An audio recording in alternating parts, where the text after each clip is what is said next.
Pessoal, boa tarde a todos. Professor Luiz Gustavo aqui. Hoje estou aqui para apresentar essa videoaula para vocês a respeito das evidências da evolução, certo? Ah, essa é uma aula da disciplina Princípios Evolutivos do curso de Licenciatura em Ciências Biológicas da UFTM, certo? Então, ok. Para vocês terem uma ideia do que nós vamos discutir na aula de hoje, a gente basicamente tem esse roteiro. Ah, e esse roteiro tem três eixos principais de discussão. O primeiro, a gente vai discutir as evidências provenientes das espécies vivas, e aí a gente vai discutir que a gente consegue obter uma evidência de que realmente a evolução é um processo que ocorre na natureza a partir da observação direta ou a partir de órgãos vestigiais. Uma outra fonte de evidências evolutivas é o registro fossilífero, e depois a gente vai discutir uma série de evidências relacionadas à ancestralidade comum, certo?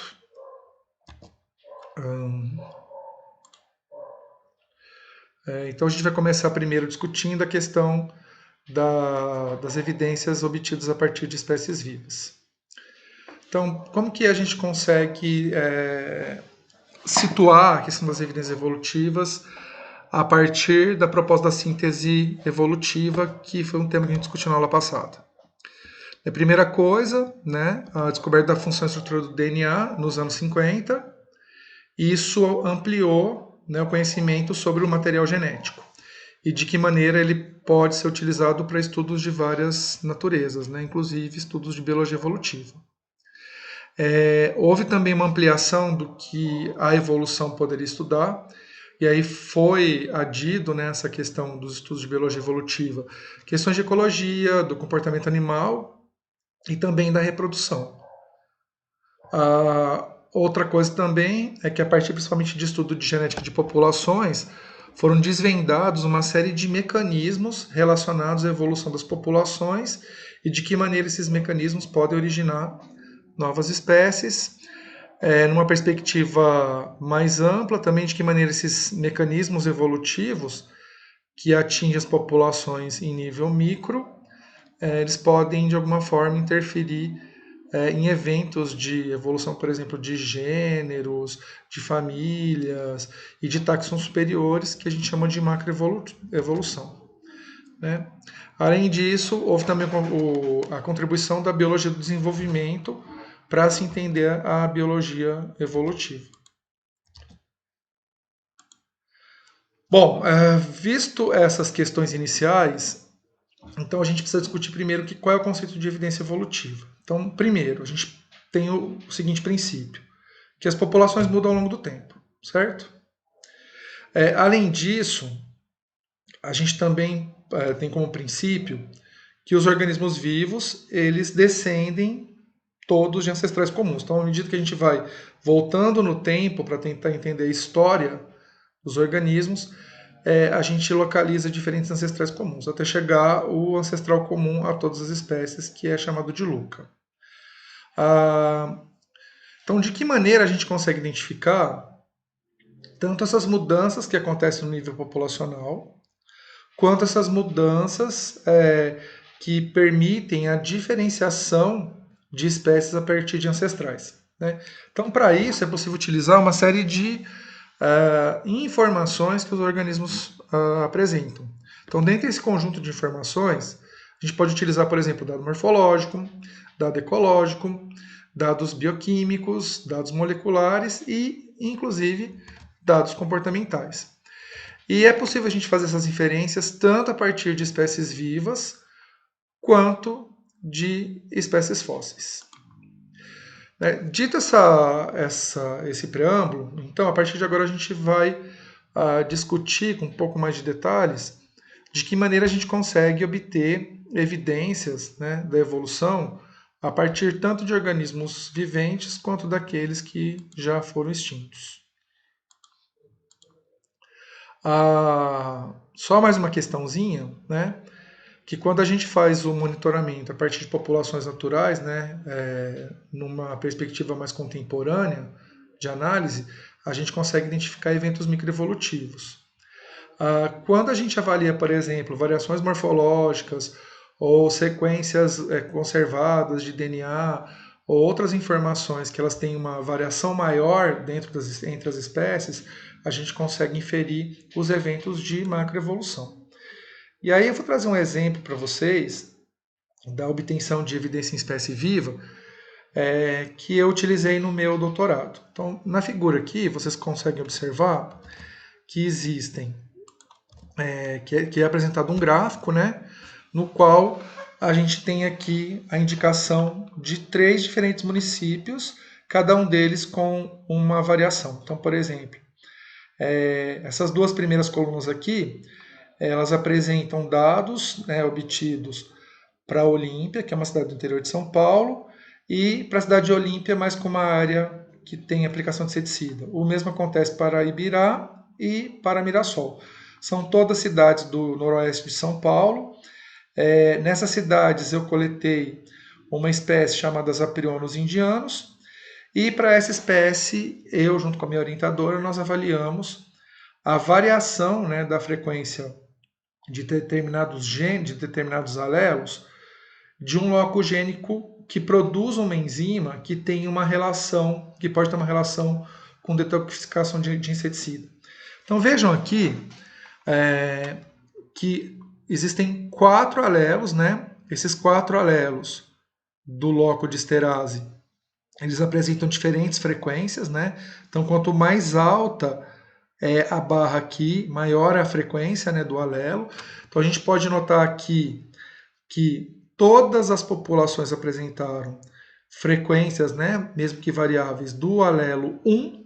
Então vejam aqui, por exemplo, em Olímpia, sem aplicação de inseticida, tem uma frequência que é praticamente o dobro daquela encontrada em Olímpia, com aplicação de inseticida. Ibirá há, na verdade, uma diferença que não é significativa.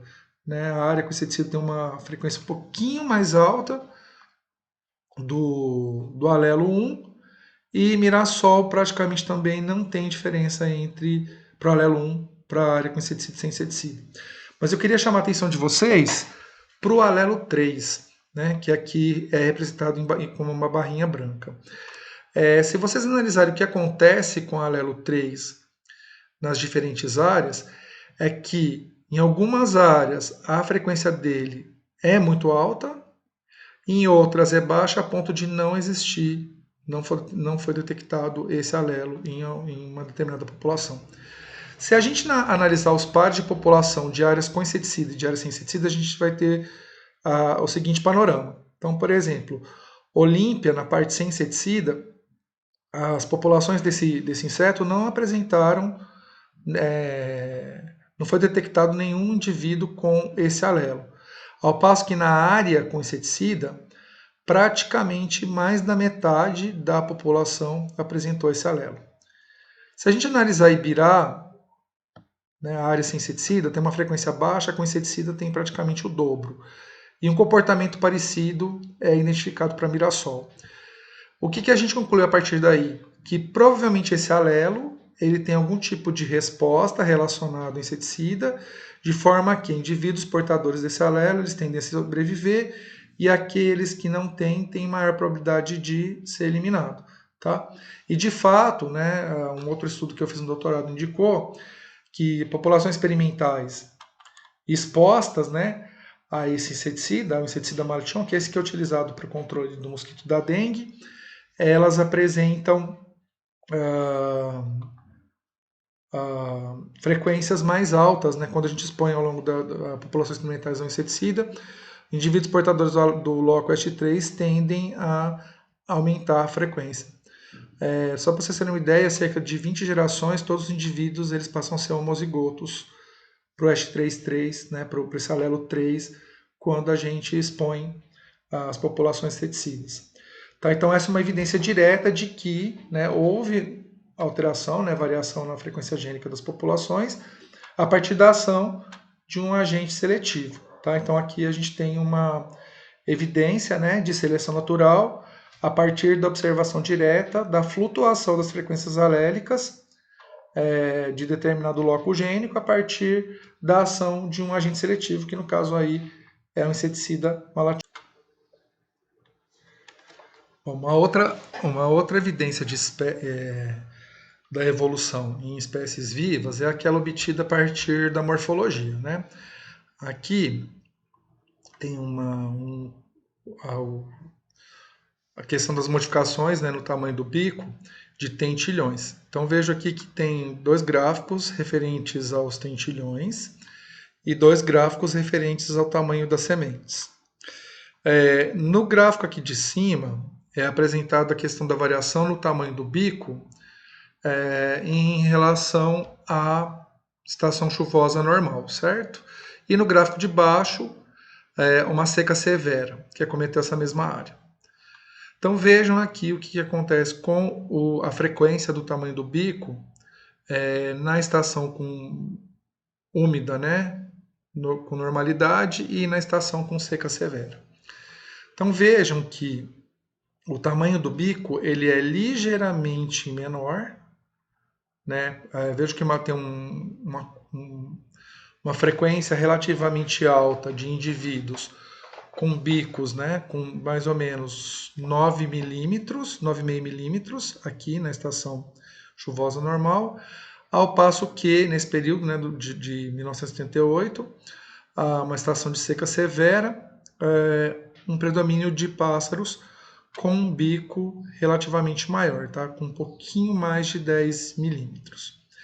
Se a gente analisar o que aconteceu com as sementes, né, nesse mesmo período, então a gente vai analisar aqui a abundância de sementes. Então vejam que a abundância de sementes, se a gente analisar aqui 76, que é o ano no qual houve a normalidade na estação úmida, e 78, que é o ano onde teve a seca severa, a gente vai perceber aqui que há digamos assim, um pico de sementes, de abundância de sementes, em 76, e uma queda abrupta, né, na abundância de sementes em 78. Se a gente analisar o tamanho das sementes, a gente vai perceber que há um predomínio de sementes relativamente menores, 76, que é compatível com um bico menor, e um aumento no tamanho das sementes 78, que é compatível com um bico maior. Por que isso é uma evidência evolutiva? Porque vejam, a pressão seletiva ela está relacionada com a disponibilidade de recurso alimentar. Então vejam, numa situação de umidade normal, as árvores vão produzir uma grande abundância de sementes e essas sementes elas tendem a ter um menor tamanho, de forma que, né, aqueles pássaros que conseguem se alimentar de sementes menores, eles são favorecidos. E geralmente pássaros com bicos menores vão conseguir se alimentar de sementes menores, certo? Então a gente tem essa compatibilidade aqui em relação à redução no tamanho das sementes e redução no tamanho do bico.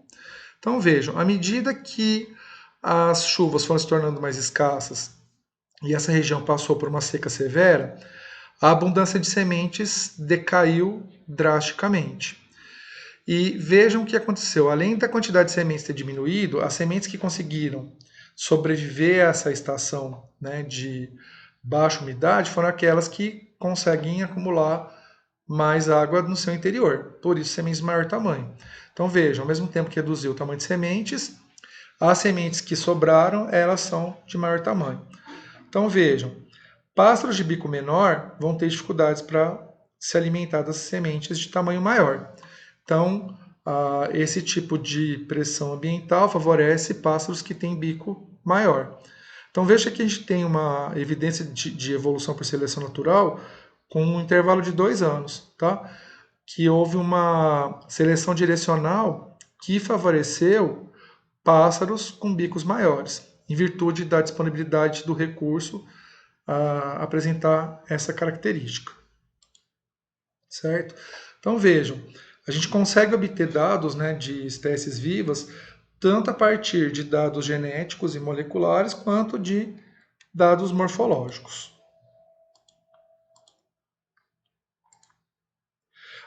Uma outra evidência que é possível a gente utilizar é aquela obtida a partir de estruturas, né, que existem, estruturas morfológicas que existem nos organismos, porém elas de alguma forma estão atrofiadas ou elas são mantidas de forma vestigial.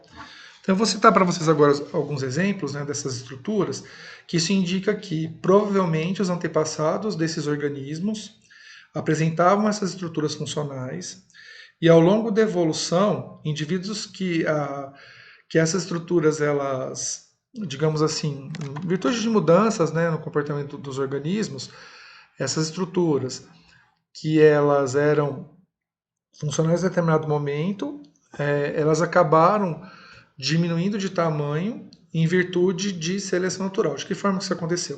Então, vocês imaginem, por exemplo, no caso das serpentes, tá? Algumas espécies de serpentes apresentam vestígios de cintura pélvica, né? Serpentes são ápodes, ou seja, não apresentam patas. Mas se há um vestígio de cintura pélvica, isso é um indicativo de que provavelmente alguns ancestrais apresentavam patas, apresentava membros. De que maneira é possível evoluir uma estrutura desse tipo? Imagine o seguinte, que há uma mudança no ambiente e essa mudança no ambiente culmina, por exemplo, na substituição de uma estrutura na qual a locomoção por patas é mais adaptativa para uma que as patas podem provocar algum tipo de prejuízo. Então, por exemplo, um lugar que apresentava estrutura mais rochosa e aí é uma substituição em virtude de mudanças climáticas, mudanças geológicas, para uma estrutura com acúmulo de sedimentos, as patas elas podem ser um complicador na hora desse organismo se locomover. Então imaginem que dentro desse cenário há indivíduos, né, com as patas e há indivíduos que apresentam patas relativamente atrofiadas. Quem que vai ter vantagem? Aqueles indivíduos com patas relativamente atrofiadas. Imagina que isso vai acontecendo recorrentemente ao longo do processo evolutivo. Então, qual que pode ser um desfecho, né, dessa história? A existência de vestígios de patas em organismos que ocupam ambientes no qual patas poderiam provocar algum tipo de prejuízo adaptativo, né? Um outro exemplo que a gente, inclusive, apresenta é a questão do apêndice vermiforme, né? O apêndice vermiforme é um órgão vestigial. O que isso indica? Que provavelmente nos nossos antepassados o intestino era bem maior. Intestinos muito longos eles estão relacionados a hábitos herbívoros. Então o que provavelmente deve ter acontecido?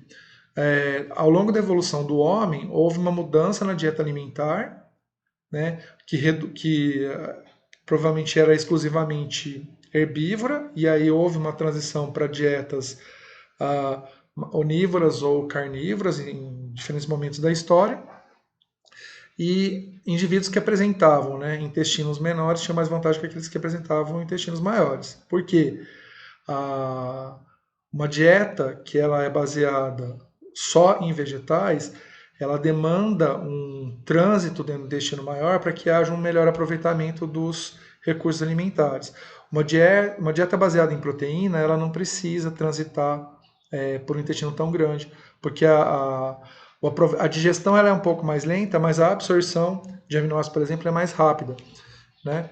Então imaginem que ao longo da história, aqueles indivíduos que apresentavam, né, mutações que levavam a uma redução no tamanho do intestino e a manutenção talvez de uma estrutura vestigial que indicasse, né, em antepassado um intestino maior, tinha vantagem adaptativa sobre aqueles que não tinham que tinham o intestino completo, certo?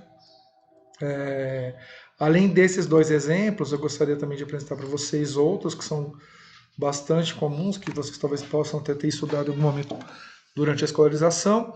Né? Um deles é a questão, né, da ausência de asas, né, na verdade só vestígio de asa no kiwi, que é uma ave da região australiana. Isso é indicativo que provavelmente teve pressão seletiva para a exploração de ambientes no qual o voo não seria uma boa alternativa. Então, indivíduos que apresentavam asas atrofiadas tinham mais sucesso evolutivo do que aqueles que tinham as desenvolvidas. Até culminar nessa situação aqui que literalmente você não tem nem o apontamento, né, das asas, como acontece, por exemplo, com galinhas. Então, que vejam que há praticamente a inexistência, né, aparente de asas, mas a gente consegue localizar vestígio, né, desses membros superiores quando a gente analisa os esqueletos. Há um vestígio também de perda de par de asa nos díptera, né, moscas, mosquitos. O primeiro par de asas é bastante visível e o segundo par de asas é atrofiado na forma de uma estrutura que é conhecida como alter. Que isso indica que provavelmente os antepassados tinham, né, dois pares de asas e ao longo da evolução houve uma perda nesse segundo par de asas. Se a gente pensa, por exemplo, Coleóptera, né, que são os besouros, as libélulas, né, todos apresentam dois pares de asas. E no caso dos díptera, dos insetos díptera, eles apresentam um par de asas só. E o segundo par é atrofiado. Um outro órgão vestigial que nós humanos apresentamos é o músculo eretor do pelo. Vocês já devem ter notado que gatos, né, sob a ação de algum tipo de agente estressante, eles tendem a eriçar os pelos, e isso produz uma impressão de que eles são maiores do que na realidade eles são. Humanos apresentam esse músculo eretor, só que esse músculo ele é atrofiado. A gente não vai aumentar de tamanho numa situação de estresse, mas é possível a gente perceber essa caracterização morfológica aqui, que a gente consegue ver na ilustração acima do gato, indicando que a gente apresenta essa musculatura, que ela é atrofiada, que provavelmente os nossos antepassados, né, apresentavam essa musculatura mais desenvolvida. E também em humanos e nos macacos do Novo Mundo, há um órgão vestigial relativo à perda de cauda, a cauda, né, que a gente localiza no osso sacro, certo? Então, na extremidade do cóccix, a gente consegue perceber ossos que são atrofiados, que indicam que os antepassados apresentavam caudas.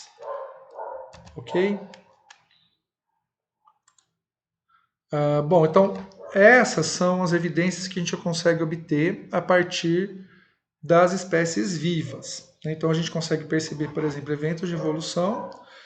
Vejam que eu não fiz nenhum tipo de relação com isso em ancestral comum. As relações que eu fiz houve mudanças em algum estado de caractere ou em frequências gênicas das populações, e a partir de evidências obtidas de espécies vivas, a gente consegue concluir que sim, houve. Então, tanto aquelas informações que eu trouxe no meu doutorado, que são evidências, né, de modificações nas frequências aléricas, quanto alterações na morfologia, que foi o caso dos tentilhões, e presença de órgãos vestigiais que indicam que algum antepassado apresentava esses órgãos funcionais. Então, a gente consegue perceber a evolução a partir da mudança do estado de caractere em todos esses exemplos que eu trouxe até o momento. Ok?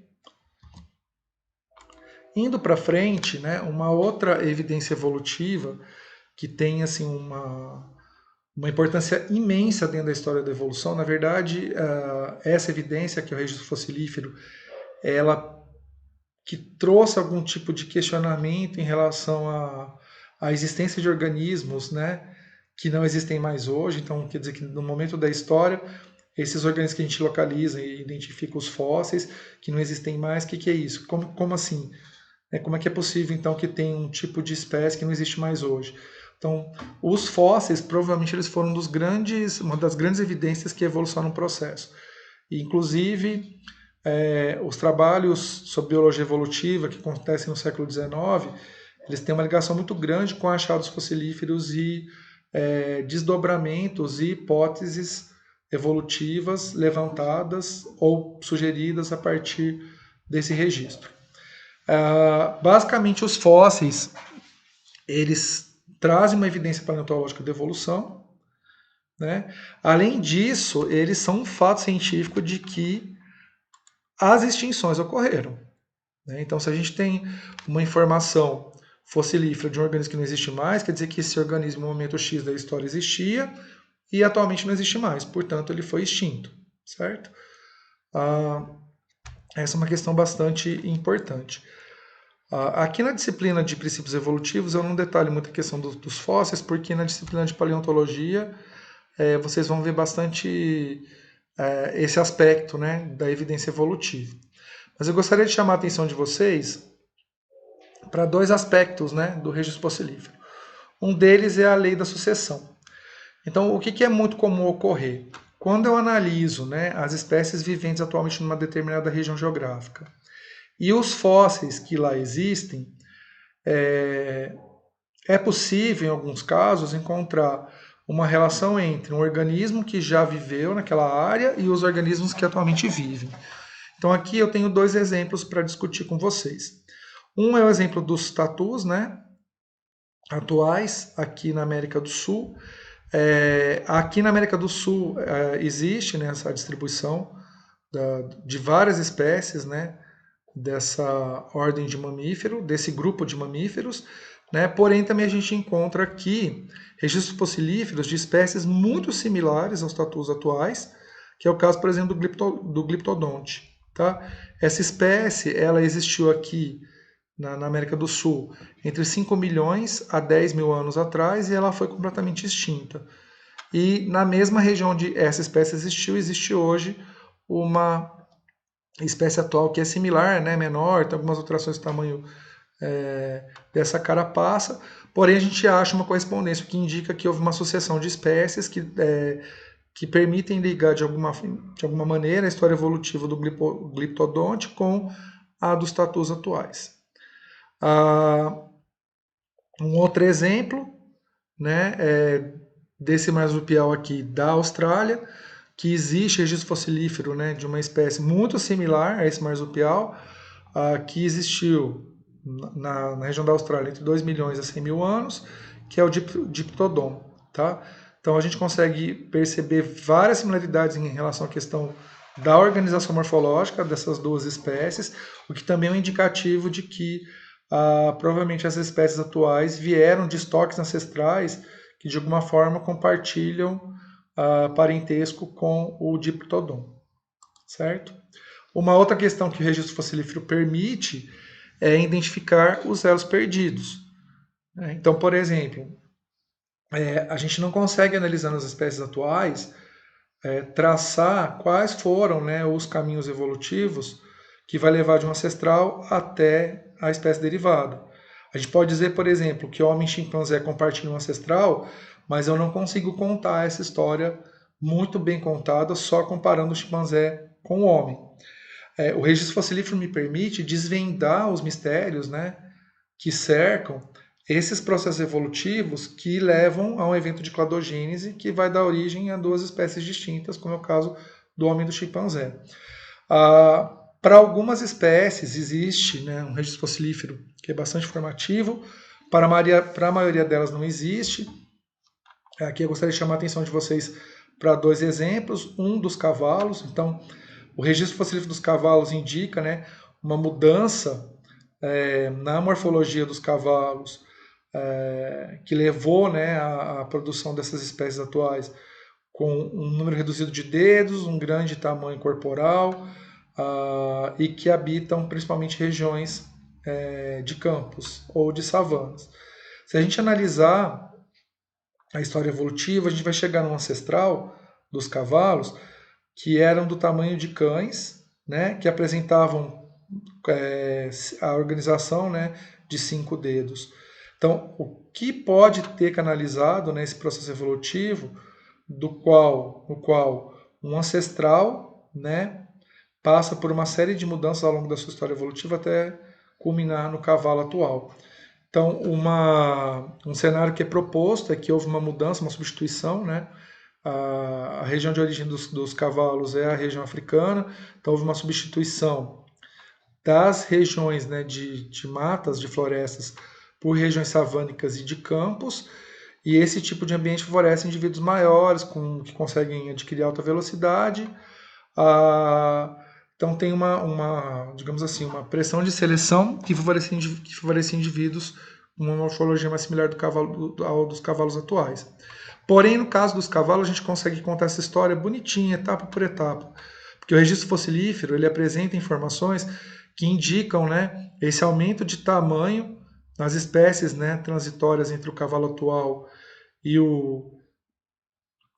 e os ancestrais, né, do cavalo atual, inclusive com a questão da redução do número de dedos, aumento no tamanho corporal, etc. E um outro exemplo, que é bastante conhecido, é a transição aves-dinossauros, né?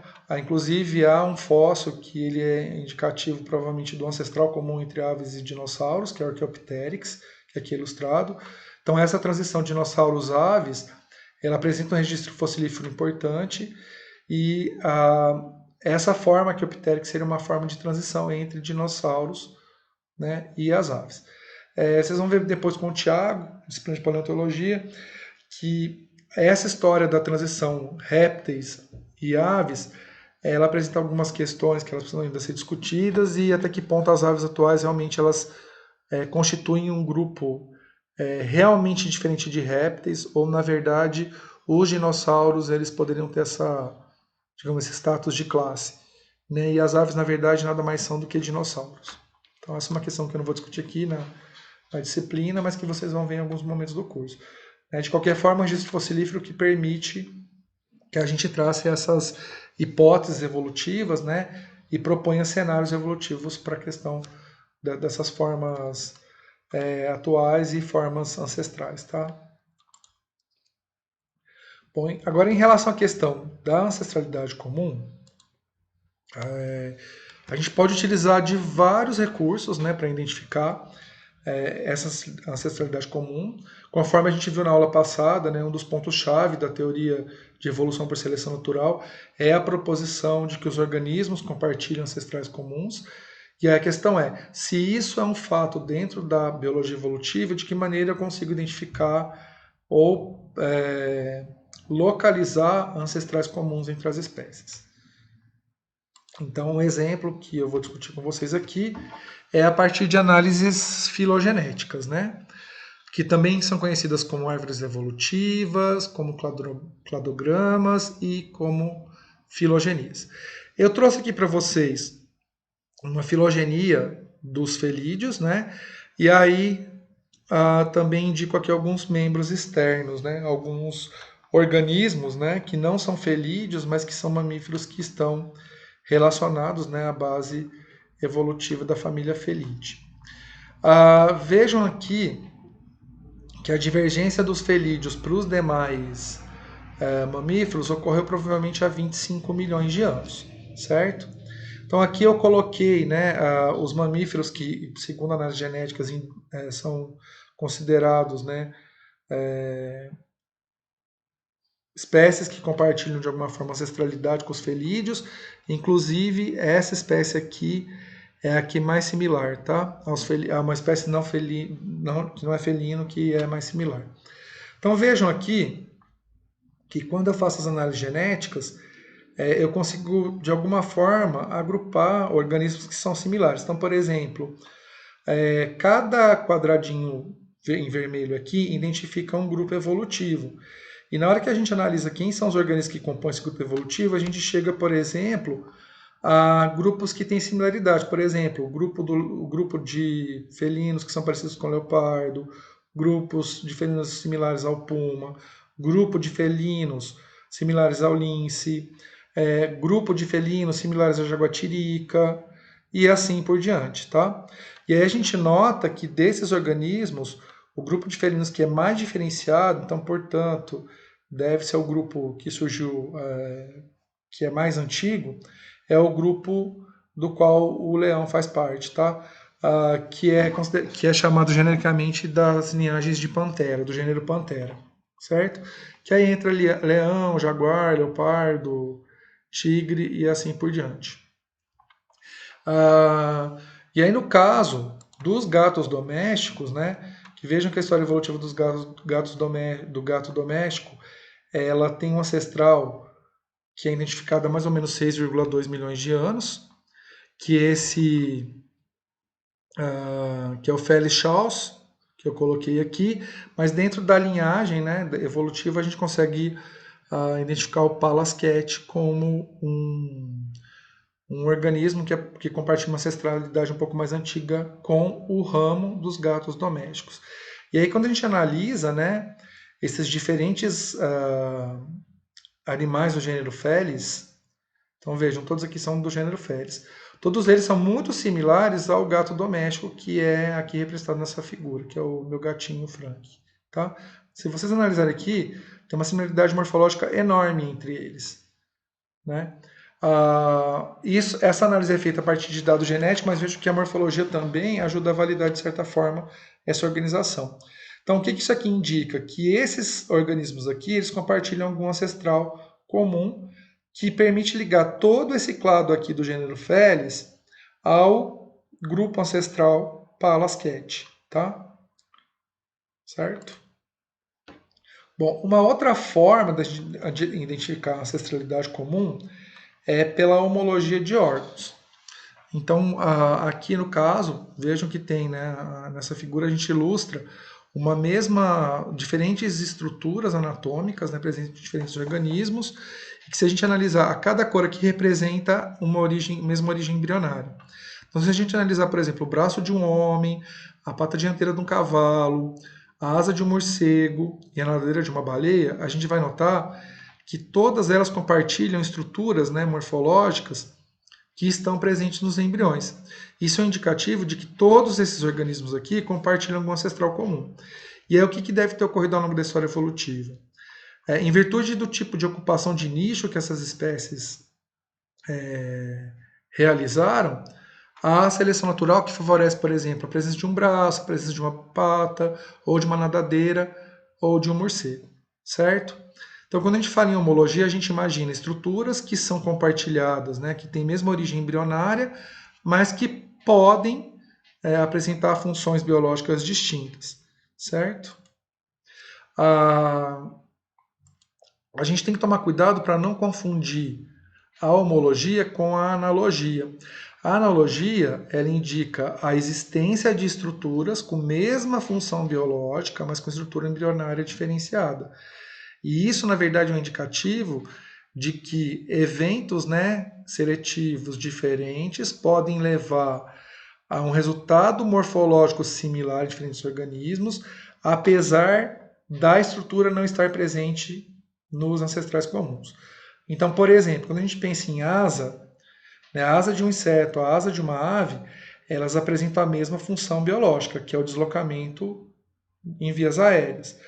Porém, quando a gente analisa do ponto de vista embriológico, a gente vai perceber que a asa de inseto ela tem uma origem independente em segmento e a asa das aves tem uma homologia com membros superiores dos vertebrados. Tá? Então, o que isso indica? Que durante o processo evolutivo, aves e insetos enfrentaram pressões seletivas similares e essas pressões seletivas modelaram, né, a morfologia e favorecer organismos que apresentavam estruturas similares às asas. Tá? Vejam que aqui é uma forma da gente identificar estruturas que não são compartilhadas por ancestrais comuns, diferente do que acontece com a homologia. Ainda pensando na questão da morfologia e a sua relação com a ancestralidade comum, e, portanto, com a evolução das espécies, uma outra questão que pode ser utilizada é a similaridade que embriões, né, de diferentes vertebrados compartilham. Então, por exemplo, se a gente analisar os padrões, né, de modificação morfológica ao longo do desenvolvimento ou da ontogenia de diferentes vertebrados, a gente consegue notar que há uma similaridade entre várias espécies diferentes de vertebrados, principalmente nos estágios iniciais, né, do desenvolvimento. E aí, à medida que vai ocorrendo, né, a diferenciação histológica e orgânica, é possível se diferenciar alguns embriões. Mas vejam que embriões de humanos e macacos são muito mais similares entre si do que, por exemplo, humanos com tubarões.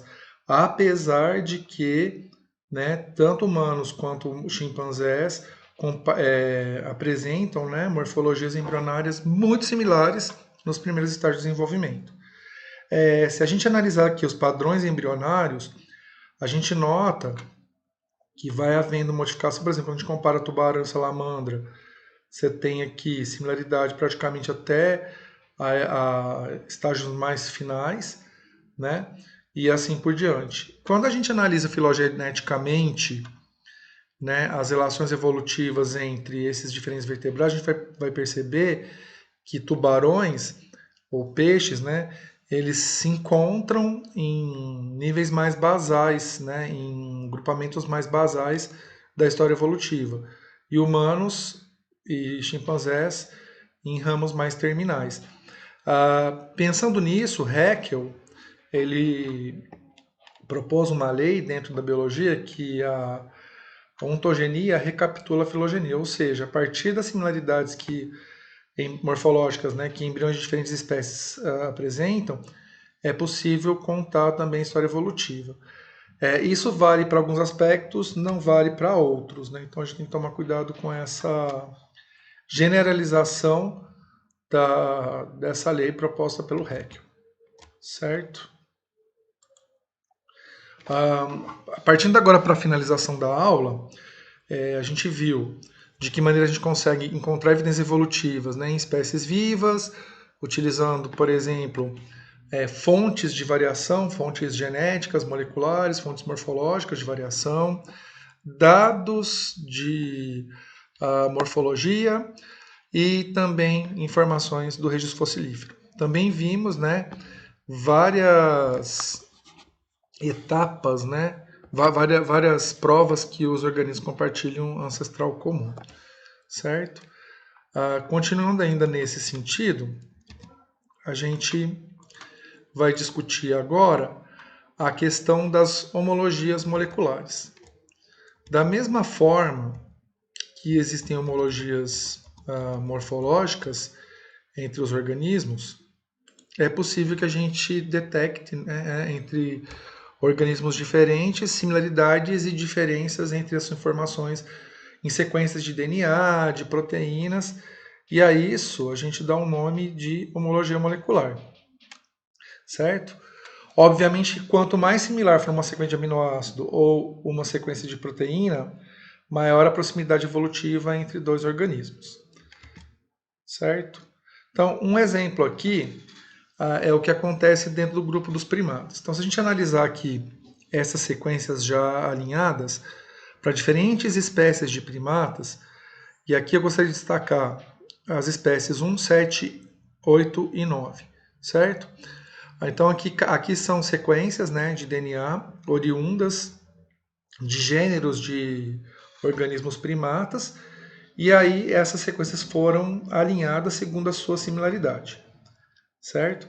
Então, se a gente analisar aqui sequência por sequência e comparando espécie por espécie, a gente vai notar, por exemplo, que as espécies do gênero 9, que é Papio, no qual os babuínos fazem parte, compartilham apresentam apenas uma mutação de diferença entre as espécies do gênero macaca, por exemplo, o macaco japonês. Então, se a gente analisar aqui as sequências, né, de macaco e papio, a gente vai notar aqui que a terceira guanina, nessa posição aqui da sequência, a terceira guanina em macaca é substituída na sequência equivalente em papio por uma citosina, certo? Se a gente compara esses gêneros aqui com o Trachypithecus, do qual os langures, né, fazem parte, no caso aqui o exemplo langur de Java, a gente vai notar que o macaco japonês com o langur apresentam diferença na sequência 5 mutações, ao passo que o babuíno e o langur apresentam 3 mutações. Nesse sentido, caso a gente construa uma filogenia, a gente vai perceber que macaco japonês e babuíno são mais próximos, porém o langur é mais próximo do babuíno do que do macaco japonês, certo? Se a gente considerar, né, um ancestral mais antigo, que é o caso, por exemplo, dos lêmures aqui, que está na posição 1, a gente vai detectar que numa sequência pequenininha dessas, a gente consegue identificar mais do que 16 mutações, certo? Então, o que significa isso? Quanto maior for o número de mutações que diferenciam uma sequência presente em uma espécie da outra, mais distante evolutivamente essas espécies estão. Então, nesse sentido, uma das atividades que eu vou propor para vocês é que dentro de uma filogenia, vocês posicionem, né, onde ficaria o babuíno, o macaco japonês, o langur de Java e o lêmure, tá? Então, uma das questões que vocês vão ter que responder no questionário, vocês vão ter que identificar qual filogenia ela é mais compatível com a organização, considerando esse número de mutações, certo? E aí, para a gente encerrar essas questões de evidências de evolução, uma outra informação que é relevante é a presença de pseudogenes. O que são pseudogenes?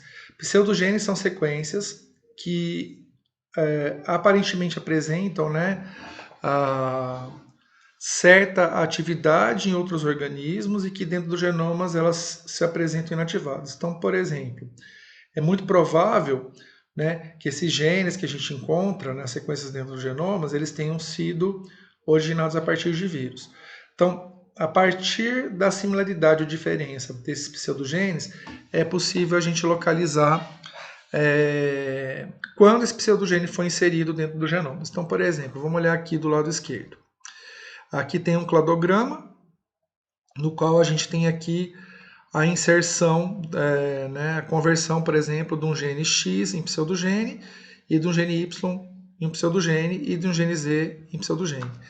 Então vejam aqui que na base evolutiva, né, vejo que a espécie D não passou por esse processo de conversão de pseudogene. Né? Então um gene que era ativo, ele passou a ser não funcional. Então vejo que a espécie D não compartilha nenhum desses três pseudogenes aqui, azulzinho, vermelhinho e pretinho. Mas, porém, na base evolutiva das espécies C, B e A, há a origem do pseudogene X, certo? Então, as três espécies compartilham esse pseudogene X. Quando a gente caminha aqui na história evolutiva das espécies, a gente vai perceber, por exemplo, que a espécie C ela adquire um pseudogene G a partir da conversão do gene, um pseudogene a partir da conversão do gene Z. Então a espécie C é caracterizada, além do gene azulzinho, pelo gene pretinho. Mais tarde, durante a evolução das espécies, dessa linhagem de espécies aqui, o gene Y é convertido em pseudogene e ele passa a ser compartilhado pelas espécies A e B. Então vejam que a espécie A e B compartilha os pseudogenes X e Y. A espécie C compartilha com a espécie A e B o pseudogene X e um gene novo Z, e a espécie D não compartilha nenhum. Então a gente consegue organizar essa história evolutiva, porque já que as duas espécies, por exemplo, A e B, compartilham o mesmo gene, então elas estão mais próximas evolutivamente, porque os eventos de surgimento de pseudogene atingiram ancestrais comuns para essas espécies.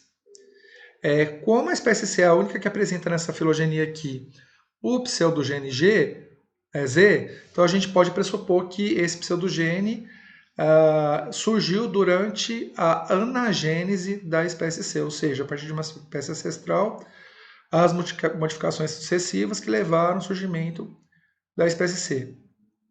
Como a espécie D não apresenta nenhum, quer dizer que ela não participou da linha evolutiva aqui, porque esses eventos foram posteriores à origem, né, do ancestral da espécie D, certo? A gente consegue ver, né, esse evento num exemplo real, o que aconteceu com os primatas. Tá? Então eu mostrei para vocês ali uma sequência genérica aqui e os primatas, agora a partir da análise do pseudogene. Então vejam aqui, quando eu analiso essa linhagem, vejam que tem um pseudogene que surge aqui, então que você tem a filogenia, né? Então você tem humano, chimpanzé, gorila e orangotango. Então vejam. Essas quatro espécies compartilham o pseudogene 6, que eu vou chamar aqui de 6, tá? Então todas elas têm um ancestral. Então a origem desse pseudogene tem a ver com o surgimento dele no ancestral das quatro espécies. Ao longo da história evolutiva, eu só detecto, né, um pseudogene único, né, que é o caso, por exemplo, do pseudogene aqui Z, nessa história evolutiva, em orangotango. Então, como o orangotango é o único que apresenta esse pseudogene, ele é mais diferenciado. Quando eu analiso, né, aqui eventos de surgimento de pseudogene, eu consigo perceber que as espécies humano, chimpanzé e gorila, elas compartilham as três os pseudogenes H, C e G, que provavelmente é um evento que tem a ver com a origem desses pseudogenes, perdão, que as três espécies compartilham o pseudogene G, que é compartilhado pelas três espécies. À medida que eu caminho aqui na história evolutiva, eu percebo que tem pseudogenes que são compartilhados somente por humanos e chimpanzés. Então, quer dizer, se essas duas espécies compartilham o mesmo pseudogene, quer dizer que ele surgiu no ancestral. Certo?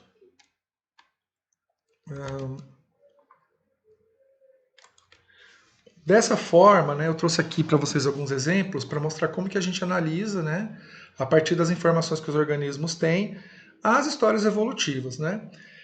Essas informações que a gente obtém a partir do organismo e que permitem, né, a gente inferir, propor cenários evolutivos e até tentar descrever uma dinâmica evolutiva, a gente chama de evidências de evolução. As evidências de evolução, elas são peças-chave para que a gente prove que a evolução é um fato científico e não simplesmente uma teoria ou uma hipótese.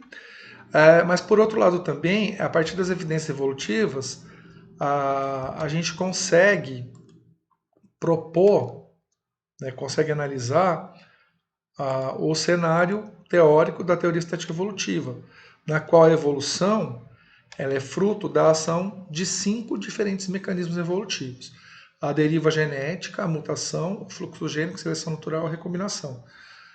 Mutação e recombinação têm uma relação com a origem da variabilidade nos organismos. O fluxo gênico é um mecanismo que está relacionado ao intercâmbio de variabilidade, né, que surgiu por mutação ou recombinação em populações diferentes, e a partir do fluxo é possível que essas variantes elas sejam intercambiadas. E a deriva e seleção natural são processos que atuam na modelagem dessa variação que existe nas populações, certo? As evidências evolutivas me permitem identificar, por exemplo, se determinada espécie ela evoluiu pela ação, por exemplo, da seleção natural ou pela ação da deriva. Né? Quais foram as mutações que ocorreram que permitiram uma espécie A se diferenciar de uma espécie B? E essas questões aqui vão ser foco das nossas próximas aulas. Aqui está a bibliografia que eu usei na aula de hoje, mas também eu disponibilizei outros materiais que vocês podem utilizar como referência, certo? Que está na biblioteca da disciplina. E gostaria muito de agradecer a atenção de vocês até agora e aguardo vocês para o próximo encontro, tá? Se precisar, revejam essa videoaula quantas vezes vocês acharem necessária. E o questionário de perguntas que está lá no Moodle, ele foi desenhado pensando nas questões que a gente discutiu aqui, ok? Muito obrigado e até uma próxima.